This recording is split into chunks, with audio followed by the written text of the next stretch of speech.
walk into your normal grocery store, see all the people around you, doing their grocery shopping. Take a look at their body composition. Take a look at their bodies, right? I don't mean be like a creep, right? Don't be like, oh, staring at you. But like, just take notice. Notice their weight, right? What they kind of look like they weigh, right? I'm willing to bet a good majority of them, a good portion of them, are fat. Well, why is this? Well, in my country, the United States of America, almost 40% of the population is obese. 40%.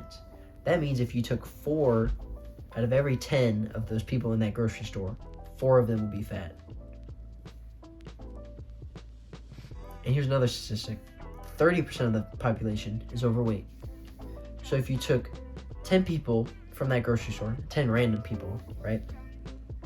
7 of them would be either obese or overweight. This is a shocking statistic, right? That 70% of the people are in an unhealthy range of weight. And yes, there will be like the outliers, right? The super jacked 5'6" guy that weighs 190 pounds. Like, yes, technically it's like his BMI is in like the obese range, right? But the vast majority of people, whenever their BMIs are weighed, right, they aren't like super jacked, right? They're just fat.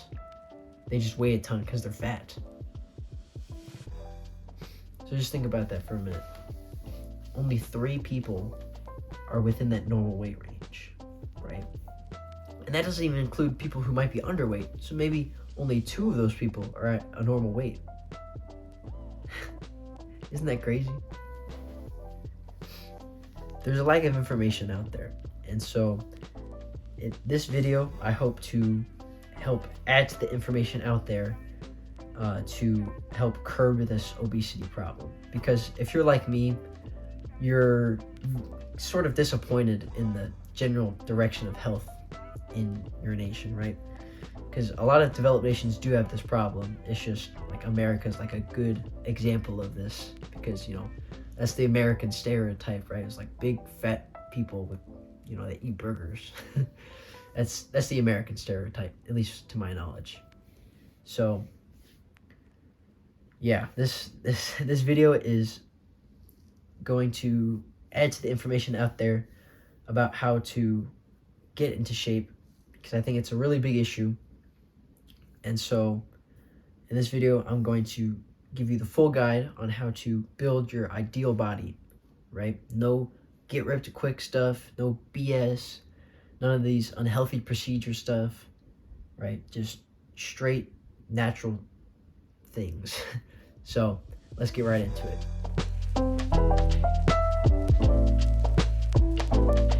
The first thing is diet.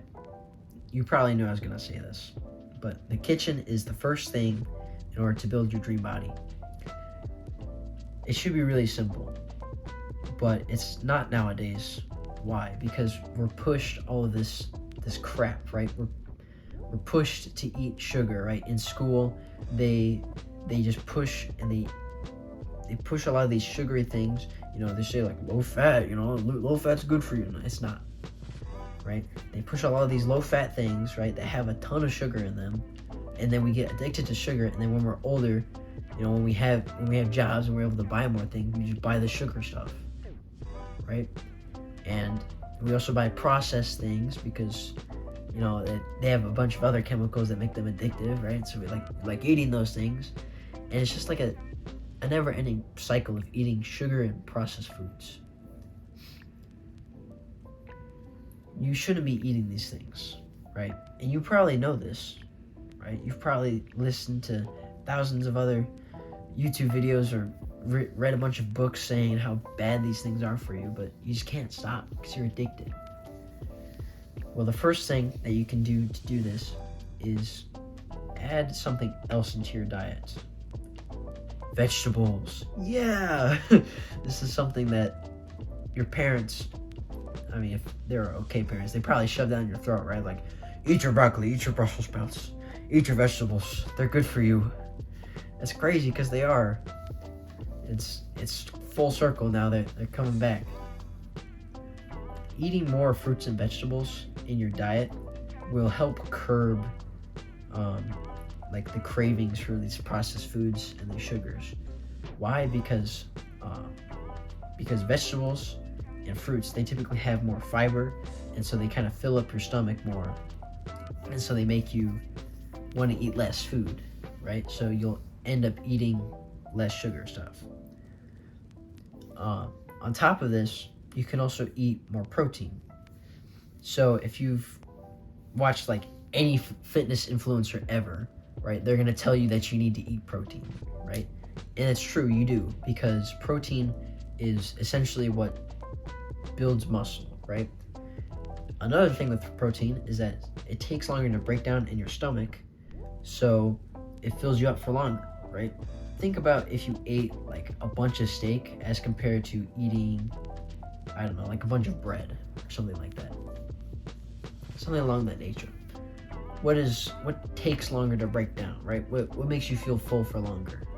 Probably the steak, right? Because there's more, it's thicker, right? I'm not sure how else to put it. It's harder to break down in your stomach, right? That's because there's more protein in it. That's the basic like explanation of protein, right? So there's two ways that you can kind of change your diet, right? Just add in more food that will fill you up for longer, right? More protein, more vegetables, more fruit, right? And as you add in more of this more helpful stuff, you can start eating less of the bad stuff, right? And there will be a transition, right? Of course there will be a transition. So this is for the gym advice, right? The amount of protein that you should eat in a day really depends. So the advice of taking your body weight and eating that amount in grams, it's okay. It's solid advice, right? It's okay until you're like a 300-pound obese guy and you're like, how am I going to eat 300 grams of protein a day? You don't, because 300 grams of protein in a day is absurd. It's ridiculous. So as a guy who's 300 pounds obese, right, you probably don't eat 300 grams of protein a day, because that's unsustainable. It's ridiculous, unless you have enough money to buy like 3 tubs of protein powder per day.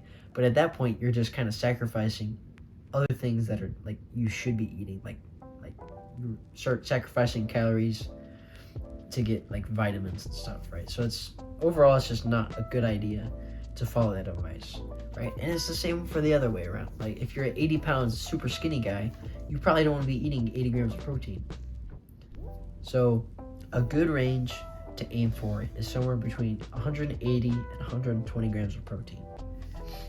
This will still make you able to kind of like build muscle, right, and lose fat, but it also, like, it's not a ridiculous amount, and it's not enough.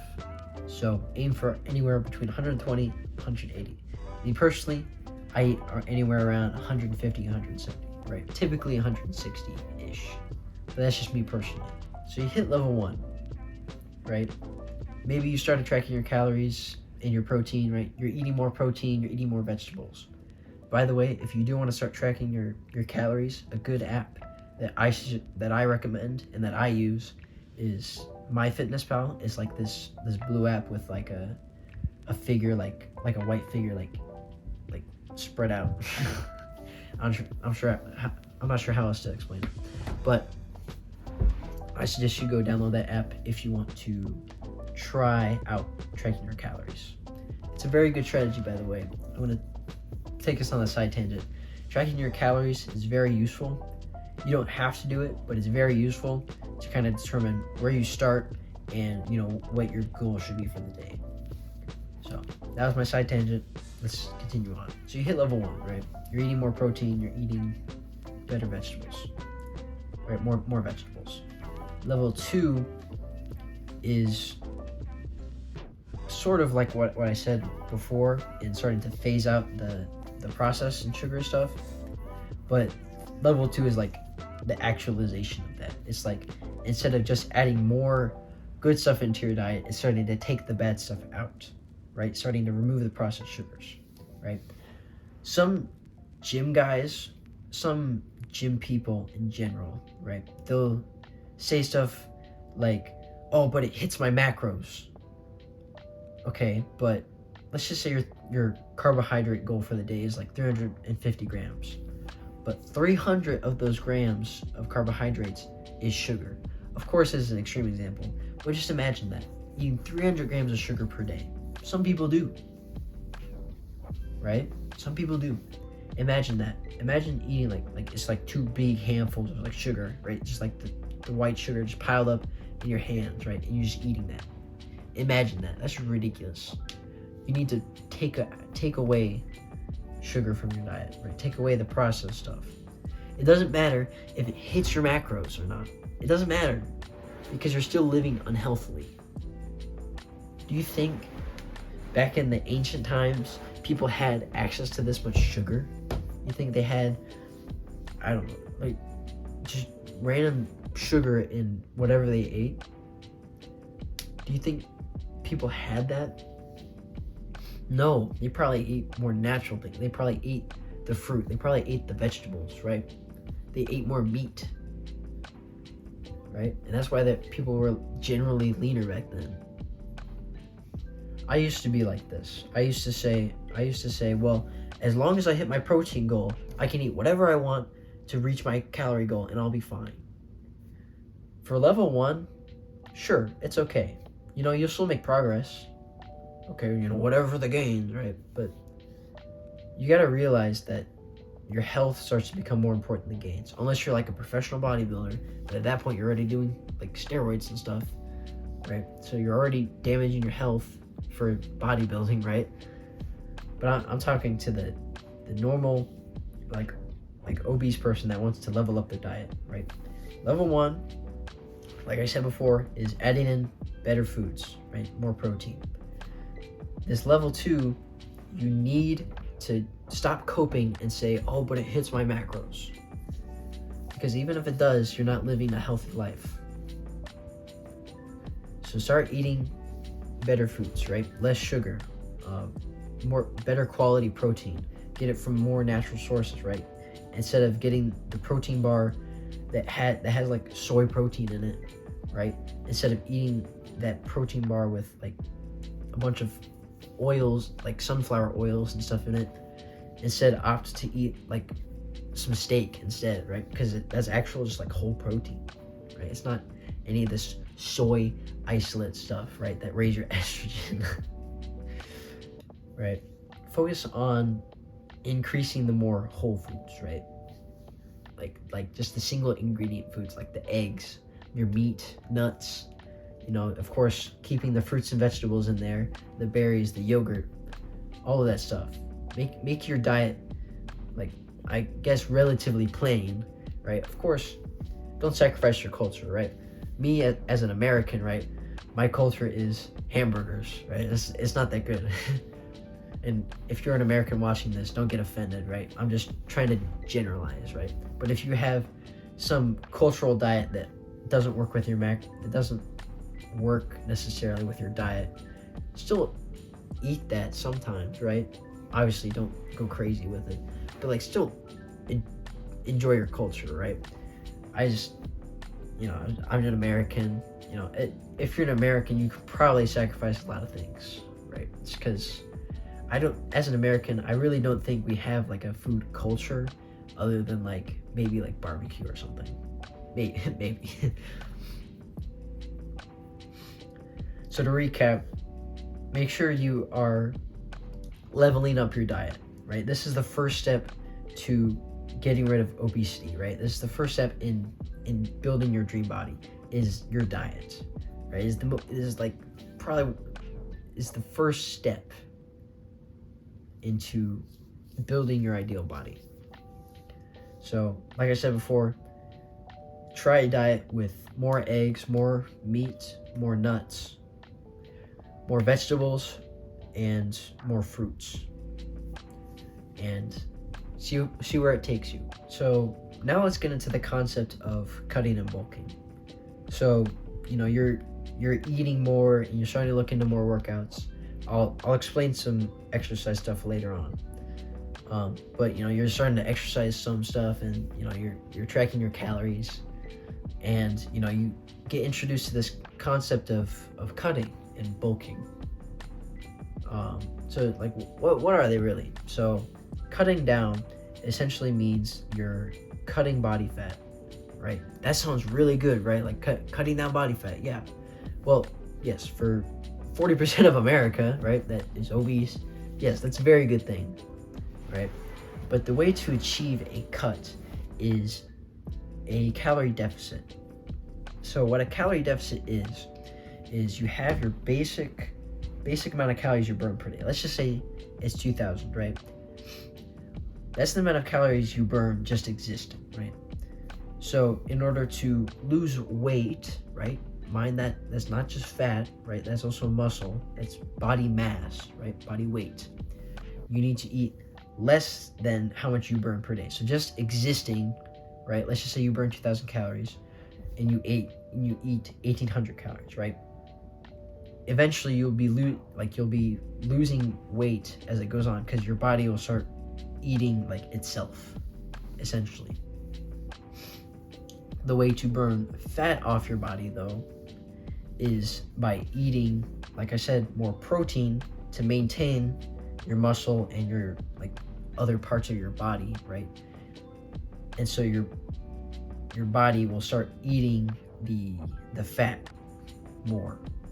And this is a slow process, by the way. Don't think, okay, well, if I burn 2,000 calories per day and then I go down to 1,000 calories per day, yeah, that'll be really good for me. No, it's a slow process, because if you drop down your calories super fast, right, your body's gonna start eating more of you. It doesn't matter if all 1,000 of those calories are all protein, right?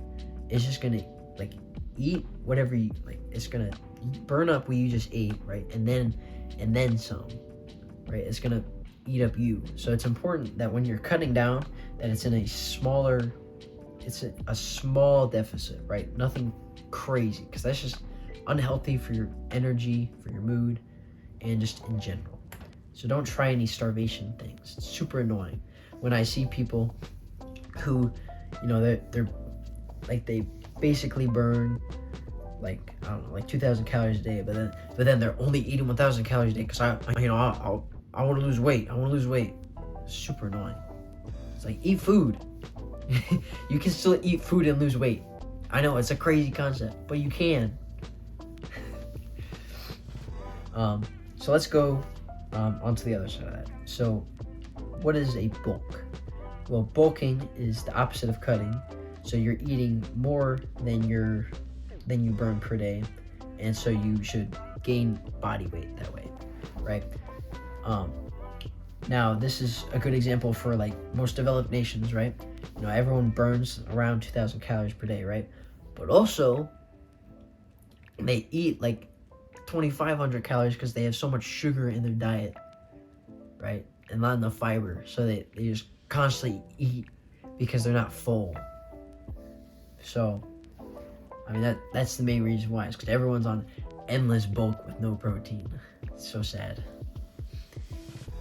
So the way to properly bulk is to go a very small amount above that you burn per day, and also eat a ton of protein, because along with weight training or just working out in general, you're going to start building more muscle, right, than you will fat. That's the thing with a lot of these obese people, is they are in a calorie surplus, right, but they aren't weight training and they aren't eating any protein, so that the mass that they do gain is typically fat. So if you are obese, right, if you're overweight, your main goal right now should be reducing your body fat percentage, right? If your body fat percentage is, let's just say, above 20%, you need to cut it down to at least 20%, right? Maybe even down 18 or something, right? You need to lower your body fat percentage down. And so the way you achieve this is by eating more protein, like I said, and eating in a small calorie deficit, right? So let's just say you burn 2,000 per day and you eat 1,800 calories, right? But a good portion of that 1,800 calories is protein, like 20% of it is like protein, right? So you hit your protein goal, and your calorie goal is like 1,800 if you burn 2,000 per day, right? But when you get to that point where you're at like 18% body fat, focus on building muscle, right? And you can do this while you're cutting down your body fat all the way down to 18%, right? Let's just say you start at like 30%, right? Focus on building muscle while you're burning body fat, because it is possible to do that if you eat enough protein and you work out enough. It is possible to do that. So work on building the muscle up until you get down to like 80% body fat, and then focus on building even more muscle. There's some people that will cut down like super far, right? But they haven't built up enough muscle to look good when they're super shredded, right? They just look skinny, right? I sort of fell into this trap. So it was within my first year of lifting, right? I had the beginner gains, right? I was like, oh yeah, I'm getting leaner, yeah. Right? I started tracking my calories, right? I was doing all these good things. I was eating my protein, and I got leaner, right? But I was skinny, right? Because I didn't build up enough muscle before I got lean, right? So what I should have done is, instead of restricting my calories, I should have had more calories, right, to build up the muscle, and I should have trained more of my muscles, right? Because at that point, I was really just in such a deficit that I wasn't able to build any muscle, right? And that's the trap that a lot of people fall into, is they work out, right? They start losing the body fat. They're like, oh yeah, I can get super shredded. And then they get down to like 13% body fat, and then they're skinny, and they're like, oh, well, this isn't so great. Yeah, it might be it is a lot better than being at like 30% body fat, right? But it's not your dream body. It's not your ideal body. So, if you're older, this might apply differently to you. But if you're younger like me, I'm 16 years old. I'm not focused on dropping my body fat percentage lower than 12%, right? Because at that point, it's just unsustainable, right? Right now, I'm at 50% body fat. I just got it tested yesterday, actually. It's really nice. It's good, right? 15% body fat is really good, right? Because you look good, right? But you're also not messing up any of your hormones because you're super low, right? And you're not fat. So it's a good medium to be at. So my focus right now is to get stronger, right? And build some muscle, right? I don't want to go crazy with it, right? Because I don't want to be a bodybuilder, right? I just want to have enough to have a good physique, right? But I'm not to where I want to be yet. So let's just say you're young like me, right? Like you're 16 years old. Don't focus on getting super shredded, because you probably don't have enough muscle to look good, right? Like if I got down to like 8% body fat right now, I'd probably look super skinny, right? Like my arms would look like sticks. Like that's just not a good look.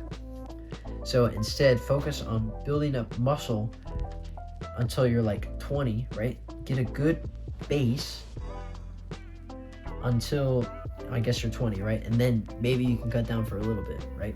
But even then, it's not healthy to be in that super low range of body fat, because it messes with your hormones and you start feeling bad and you start to feel weak in the gym. It's not a good feel. So to all those young guys, this is my advice to you. Don't worry about cutting down. It doesn't matter, right? You're young, right? You're gonna look super skinny if you cut down and get super shredded. So instead, focus on building like a good deal of muscle. Focus on getting aesthetic, right? Like by building up muscle instead of shredding your body fat, right? Another good reason for this is when you build up enough muscle, it kind of supports you for the rest of your life, right? Because here's some bro science for you, right? Whenever you build up muscle, and let's just say you lose it for whatever reason, it becomes a lot easier to build back that muscle, because your like the neurons or whatever are there, and they're like, oh yeah, he's starting to train again, let's build back the muscle, right? right? It's a lot easier to get gains back after you've lost them. So when you're older, this means that if you build a base when you're young, that it'll be easier to kind of maintain your muscle when you're older. So when you're young like me, focus on building muscle, so when you're older, you're not decrepit. And if you're older right now, still focus on getting like leaner. So still focus on getting in shape, because that will extend your lifetime, right? And if you're in your 20s right now, you're still young. You can still build up the muscle that you need, that you can support your body with, so you don't become decrepit when you're older. All right. So now it's time to put that diet stuff to work. All that information I just gave you about cutting and bulking, and eating more protein, having more vegetables, more fruit.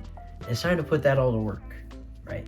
It's time to actually start building it, right? To start building your muscles, right? So you can be more aesthetic.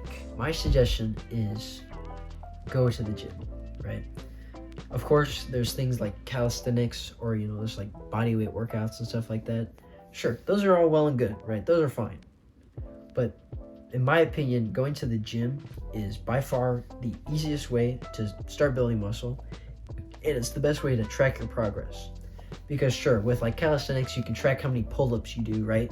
Like before I was only able to do like 10 pull-ups, so now I can do like 20, and now my back's bigger, But an easier way to track your progress in the gym, it's easier to track your progress in the gym because you have your, let's just say you have your 2.5 weight, right? But then you get strong enough to lift the 5-pound weight. Okay, my strength has increased by 2.5 pounds, right? It's such a small increment, but you're able to track it in that small increment, right? Instead of like how far on a pull-up you can get to, right? Like it's that minuscule, right? To where you can track it and it'll start building up.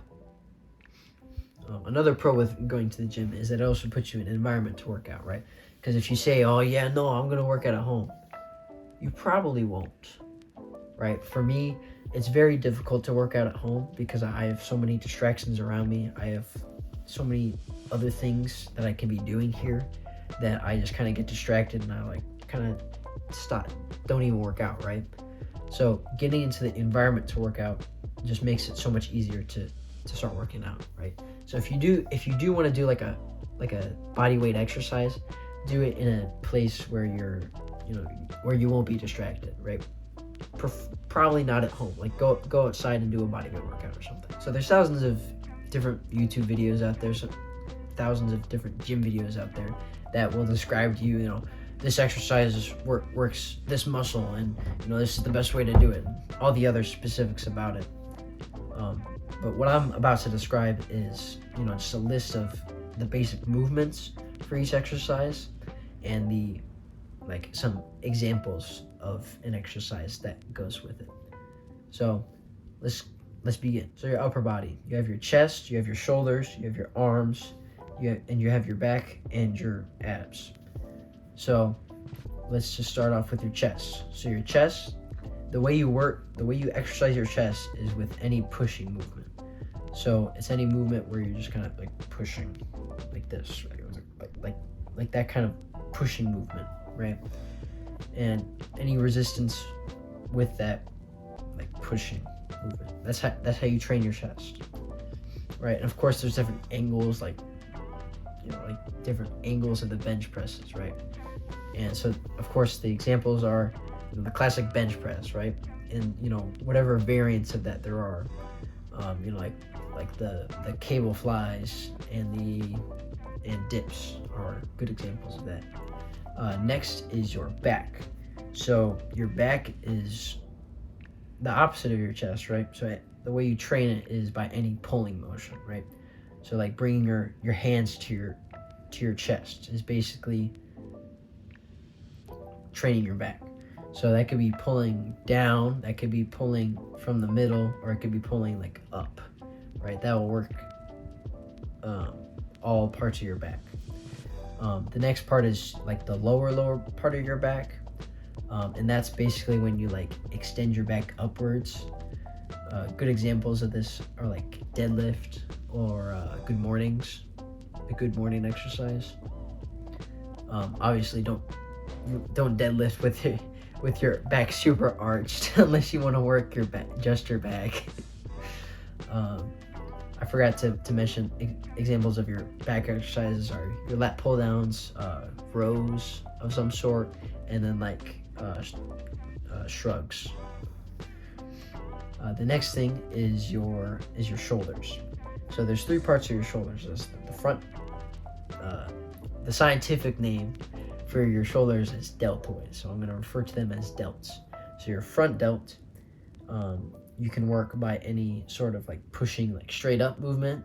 You know, it's like shoulder presses or like dumbbell shoulder presses. The medial delt is, of course, the middle, right? So the way you work that is by any lateral movement, right? So lateral raises are a good idea, are a good example of this. And then you have your rear delt. So the way you work your rear delt is basically like any movement that brings your shoulder like back this way, I guess. And so a good example of that are like reverse flies. You know that machine like the pec deck, and how you can flip it around and it's like the reverse flies. That's a good example of it. Next is arm. So you have three parts of your arm: the bicep, the tricep, and the forearm. So the way you work your bicep is, of course, any curling motion. So I mean that could be any form of curls that you like. Of course, there's like different parts of the bicep and whatever, right? But the basic is when you pull from the elbow, you pull your hand back to your shoulder. That's the basic movement for a curl. And the tricep is the opposite of that. So it's any movement pushing, like from your elbow, pushing out, right? Pushing your hand away from your body. And your forearm is basically like just holding on to stuff, right? So a good way to train your forearms is just like grabbing onto like heavy dumbbells and just holding them. You can do wrist curls if you want, because that actually moves the muscle. And I mean, yeah, that's really it. To train your bicep, of course, like I said, it's any curling motion, and then examples for your tricep is like tricep pushdowns or like skull crushers or something. Next is your abs. So the movement for this is like moving your torso closer to your legs or moving your legs closer to your torso, right? So examples of this are sit-ups, leg raises, hanging leg raises if you want to work your arms too.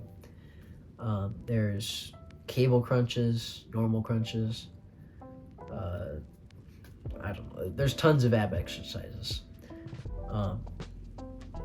The other part of your abs, the obliques, so the side part of your abs, they're trained by like any twisting motion. So like Russian twists or like twisting with the cable is good to work those as well. Now moving on to lower body. So there's not as many parts to your lower body, thank goodness, as there's upper body. There's the upper legs and then there's the lower legs. So in your upper legs you have your quads, hamstrings, and glutes. Yes, there's other muscles like the abductors and the adductors, right? But those are mostly like stabilization muscles, right? And in your lower legs you have your calves, and of course there's the other muscle like the tibialis in the front of your leg, but we're talking like the bigger muscle groups here. So straight on the quads, to work your quads, it's any movement that revolves you like extending your knee, right? So that means like squats, right? So when you're squatting down and you push up, right, to extend your legs, that's working your quads. Another good example is leg extensions. So like just kicking out is good. Moving on to hamstrings, they're the opposite of your quads. So it's anything that like flexes your knee, right? That brings your leg closer to you. So good examples of this are deadlift and hamstring curls. Next is glutes. So glutes are basically worked whenever you like make your legs go parallel to your torso, right? So hip thrusts are a really good idea of this. If you know what hip thrusts are, it's basically where it's a thrust of your hips, right? So you thrust your hips to be more parallel with your torso, and so that's basically what trains your glutes. So like I said before, exercises to train this are hip thrusts, and deadlift and squat are also good for this, because in a deadlift, you're standing up and you're moving your hips forward, and same with squat, you're moving your hips forward. Next is calves. The way you train calves is by just pushing your foot, like imagine this is your foot, just like pushing your foot down, right? That's how you train calves. And the way you train this is calf raises. So you're standing up and you just stand on your tippy toes. Boom, training calves. If you do want to know about those extra muscles like the adductors and the abductors, right? So the adductors are they're the muscles that you use when you close your legs, right? So ways you can work them are like there's the machine where you close it, right? It's like the anti-sus machine. And then the way to work your abductors, right, is to use the sus machine to open your legs. But those aren't necessarily like needed, because those muscles are also worked like stabilizing you whenever you're doing stuff like squats. And then the front of your lower leg, like where your shin is your tibialis, and the way you can train that is like by flexing your toes upwards, like this movement with your foot. That's how you train your tibialis and your adductors and stuff. So like I said before, there's thousands of videos and thousands of Google searches that you can do on the exercises that I just listed out, and you can kind of form your own training plan based on that. But with the information I just gave you, you should have a baseline level of knowledge on how to like train each body part now. So now the question is, how much of each thing should I do? Well, a good example would be to train every body part at least once a week, right? At least once a week. Right? That's generally good advice for training, right? To be more specific, it's like how much of each exercise do I do whenever I go to work out? So there's a system of sets and reps. So what a set is basically like one set is how many like reps you do. It's like one chunk of reps that you do before you rest, and then you do another set, you rest, and then you do another set, right? So sets is how many times you do the exercise, and then reps is how many times you move it up and down, right? That's essentially sets and reps. So what should I do? So if you're looking for more strength, typically it's going to be when you have like lower reps, like 3 reps, but it's also like super heavy, and so you can only lift it like 3 times. When you're looking for more like muscle building, it's going to be like more with like 8 to like 16-ish reps. And then for like endurance, right? I just don't understand the concept of endurance really, but it's, I guess, increasing the amount of times you can do that. But endurance is like 30 plus reps, pretty much. So there are some nuances. Yes, you will still build muscle if you train like strength, right? So if you only do like 3 reps and you only do an exercise for 3 reps, yes, you'll still build muscle, right? Because you're training close to failure. You're tearing the muscle fibers. So, and like the same as for endurance, right? Like if you do it to where it burns, yes, you're still tearing some muscle fibers. It's just, it may not be as optimal as if you're in the muscle building rep range. It's just like you're still building muscle, it just might not be as optimal. My suggestion though is if you're looking to build an ideal body, like a dream body, right? Aim for doing the exercise for 8 reps and doing that exercise continuous, like doing that week in, week out until you can do it for 10 reps, until you can do it for 12 reps, and then move up in weight until you can only do it for 8 reps again, and then continue on that process. This is what's called progressive overload.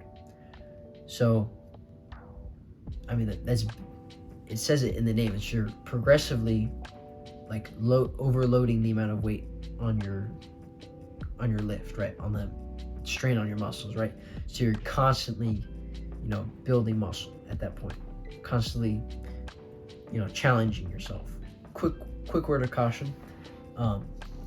Whenever you are training like strength exercises, if you want to, be stronger, like you want to lift like 300 pounds on squat or whatever, right? You want to get up to 300 pounds on squat. That's all fine and dandy, right? Just be careful with that. Make sure you're doing it to the proper depth at a good form. I also suggest that whenever you're doing strength, that you only do it for compound exercises. So like your squat, your deadlift, your bench.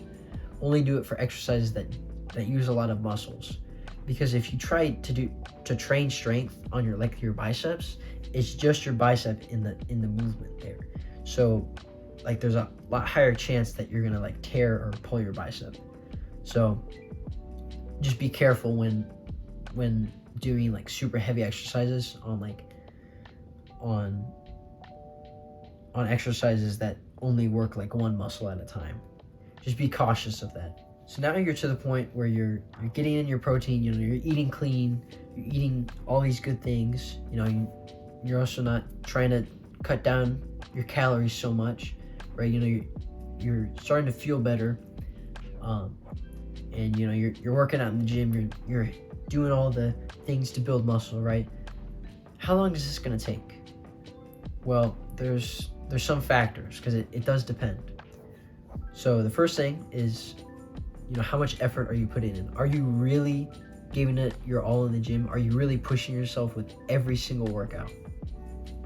The next thing is, are you consistent? Sure, you can be pushing yourself every single workout, but if you only work out like once every 3 weeks, you're not going to make that much progress. The next thing is where you started. So yes, if you start out at 300 pounds obese, yes, it will take time to reach your dream body, right? It will take time. But, that's just how it is, right? It's going to take longer for someone who's 300 pounds obese to get down to their dream body than someone who may be like 200 pounds obese, right? But they're just not, like they're at 30% body fat instead of 40% body fat, right? It'll take less time for them because they're not on the super far end of the spectrum, right? So just understand that don't get discouraged from where you start, right? Like as long as you're making progress, that is good. Just make sure you're making progress all the time. The next thing is your genetics. So notice how I put genetics at the very end of this list, right? It's because it's not very important, right? Because like 90% of people, they have like normal muscle building genes, right? Sure, there's that top 5% of people that have super good genetics and they have the super good shoulder to waist ratio, right? Like yes, there are some people like that. And then there's the other 5% at the bottom end of the spectrum that just have super horrible muscle building genetics, right? But most of the time you can counteract these genetics by your diet and how hard you work, right? You can outwork bad genetics. Most, like 99% of the time, you can outwork bad genetics, right? You can't outwork a bad diet. You don't work if you have a bad work ethic, right? But you can, most of the time, outwork bad genetics. Because think of it this way. Even if you do have bad muscle building genes, think of how much more of a flex it is whenever you are ripped. Like, yeah, my family, we're pretty bad at building muscle, but look at me, I'm jacked, right? Think of how much more of a flex that is. So don't think of it as an excuse. Think of it as a reason to work harder, right? So don't blame your genetics for, wherever you're at life, right?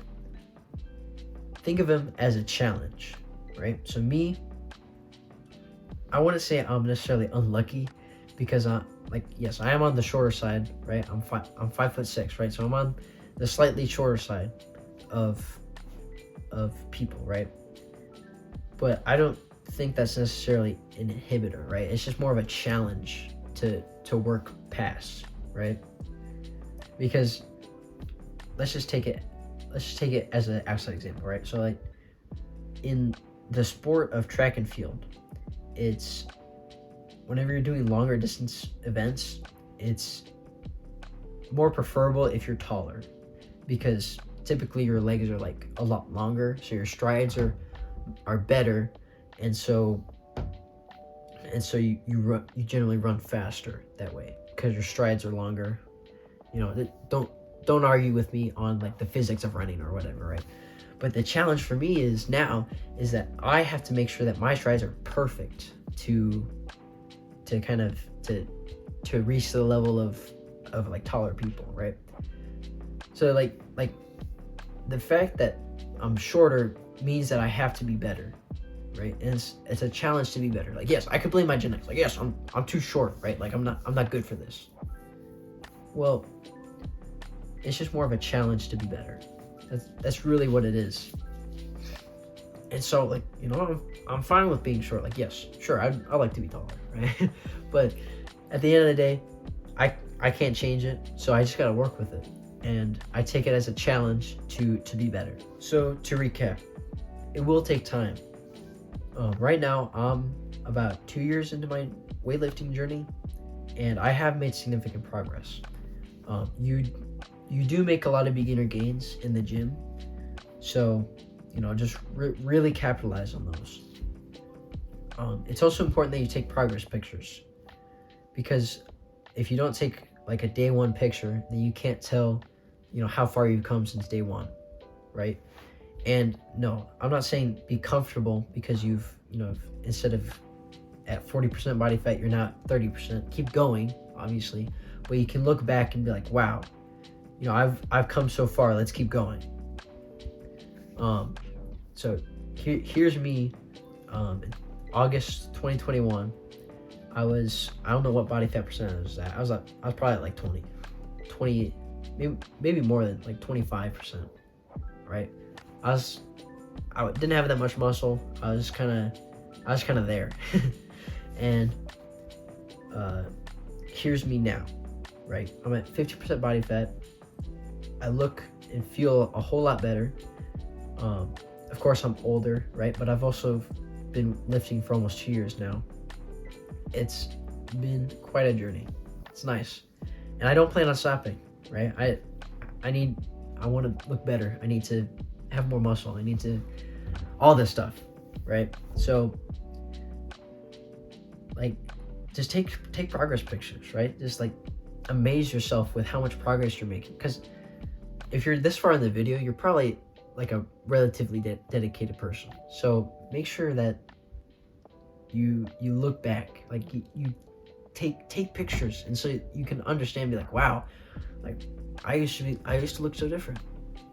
I'm kind of rambling on at this point, but make sure to take progress pictures so you can look back and see how much progress you made. So just a couple side tangents real quick. Make sure that you do cardio. Cardio is super important for your health. It's how you train it's training your heart, right? So you should train it like you do any other muscle, right? Intensely, and to where you strengthen it. A good thing about cardio is that it makes your blood pumping like more efficient, and so that's how your resting heart rate goes down. That's how you see people with like resting heart rates of like 44 beats per minute, right? That's how you see, and that's how you get like more efficient with your lifts. The reason why I say this is because when your heart's more efficient at pumping blood, right? You kind of like recover faster, and like cardio is just so good for your health. Just do your cardio. It doesn't hurt. It doesn't kill your gains. So make sure you train your heart. My next point is sleep. When you sleep, that is when you're building your muscle. That's when you're actually physically repairing yourself. That's when you're getting big.